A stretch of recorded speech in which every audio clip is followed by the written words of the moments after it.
Hey everybody, welcome back. This is the second slideshow for chapter 12.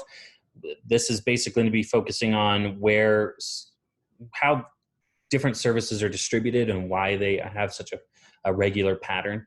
Before we get started, I want you to think for just a second about what you think of when you think of service distribution. Where do you see, for example, restaurants? Where do you find most restaurants around here? Do you find them in the middle of town? Sometimes. Where do you find them more often is usually at freeway exits, right? Same with gas stations, same with a lot of the grocery stores and things like that. They're going to be close to freeway exits. So that's the kind of the pattern around here where the highway is so important to industry, to basically anything. Some other places that's not true because they don't have such that not as much revolves around their freeways or highways. So that's kind of a unique thing for this area, but that kind of gives you a hint of how services are distributed. Where do they want to be? So we're going to talk about this a little bit. There's something we call the central place theory in geography. Basically, a central place is a market center. A good example of this is a shopping mall. This is where there's a lot of different goods and services available, so people will congregate there to find what they need. And these businesses are trying to draw upon that traffic and that exposure to try and sell their product or service. These central places compete with each other to try and draw more customers. So sometimes you see ads for shopping malls, for example, like there's a battle going on between the Provo Town Center Mall and the University Place Mall in Orem. Guess who's winning that one? It's not the one in Provo. They're getting destroyed. They're competing with each other all the time to try and get you to go there instead of going to the other mall, right? They want you to go there and spend your money because that mall makes money from the renters. And if the renters do well, they make more money, right? So they're all competing for you as the consumer to go there. The area that these customers are drawn from is basically depending on your service, you might go further or shorter, but this area that you're drawn from is called a hinterland. Kind of a weird word, just one of those things. Hinterland is where the customers are drawn for a service. And on a map, geographers like to draw this out as a hexagon, which is kind of a weird shape to choose, right? But the reason is because if you were to, like the more sensible thing would be a circle, right? People are willing to come from X amount of miles in any direction to get to your service. So a circle would make more sense. However, if you put two circles next to each other and around each other, there's all these gaps in the middle, right? Those gaps would mean that those people just don't use that service because they're slightly out of the range of them, right?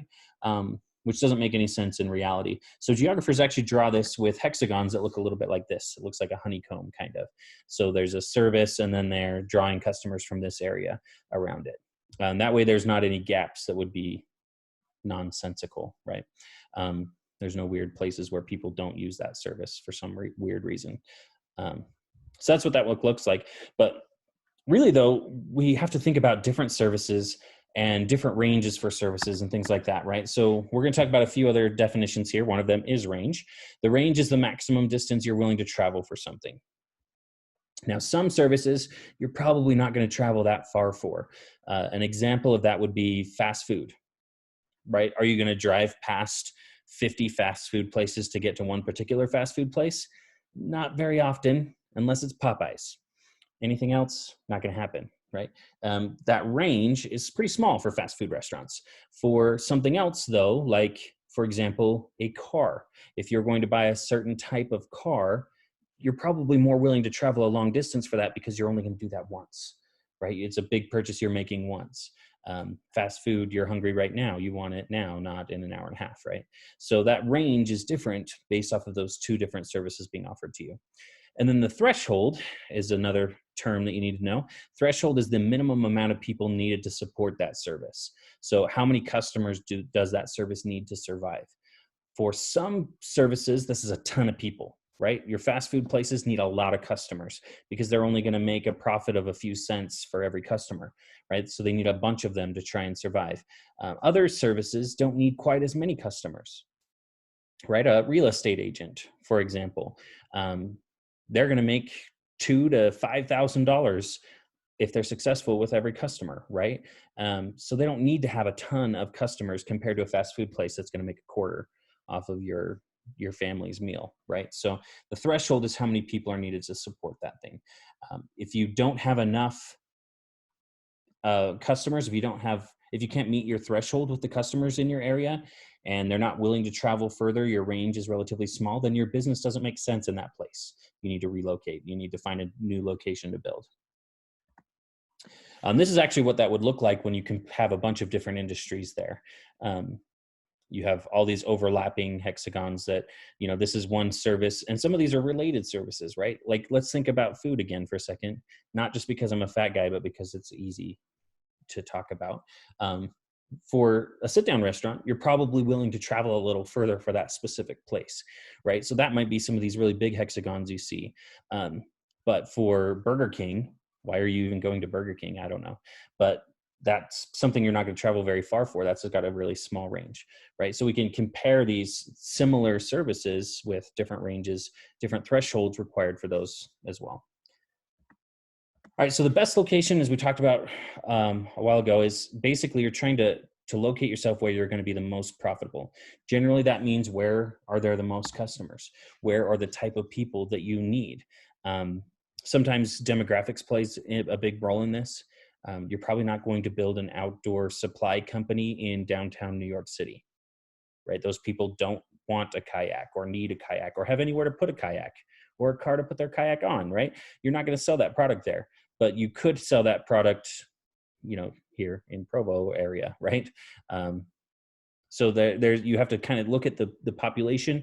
You have to look at where people are, what kind of geography there is, depending on what your product is, and try to find the best place for your industry. So that they're going to factor in all of these things before they build somewhere. And a lot of times that just means access to more people, right? Some industries, it's just a numbers game. They need to build somewhere where there's just going to be a lot of people walking through or driving by or whatever, right? That's the case with gas stations. If they can just be where there's a lot of traffic, you're eventually going to have to stop and fill up your gas tank there. And while you're there, you're going to grab a drink or whatever, right? So they're building in a location where they're going to get the most exposure, the most traffic, right? So industries have to look at a lot of factors when they do this.